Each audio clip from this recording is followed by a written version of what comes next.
On a vu l'Odyssée de Christopher Nolan, et oui, c'est déjà l'un des très grands films de cette année. Alors évidemment, l'Odyssée, ça raconte le voyage d'Ulysse, qui après la guerre de Troie essaie de rentrer à Ithaque, mais va bien galérer sa mère pour y arriver. Moi, ce qui m'impressionne beaucoup en premier lieu, c'est que finalement, je trouve que dans ce film-là, il y a une pièce du puzzle nolanien que j'attendais pas forcément, à travers sa vision d'Ulysse, qui est moins cet être hyper rusé et assez orgueilleux qu'il peut être dans le mythe original, et quelqu'un de profondément dépassé, d'un peu traumatisé aussi, et lié à sa profonde culpabilité d'avoir justement permis la prise de Troie. Et quand on y réfléchit bien, il y a derrière ça, pour Nolan, la question de est-ce qu'au fond, le retour difficile d'Ulysse n'est pas dû au fait qu'il n'a pas forcément envie de rentrer, il a assisté à la fin d'un monde et qu'il se sent évidemment responsable de ça. Et cette fin du monde-là, et la question de qu'est-ce qu'on transmet à nos enfants, c'est évidemment très présent quand on y regarde bien dans le cinéma de Nolan. Évidemment depuis Batman, à Interstellar, Dunkerque, Tenet et évidemment Oppenheimer, en tant qu'être humain solitaire qui a bouleverser le monde à lui tout seul et qui pourrait déclencher sa destruction, devient un miroir assez étonnant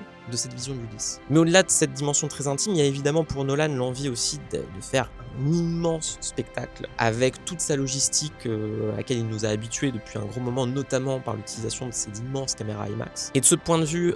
d'auteur dans un cadre de blockbuster, l'Odyssée est une nouvelle fois très impressionnant dans la filmographie de Christopher Nolan. Et abonne-toi!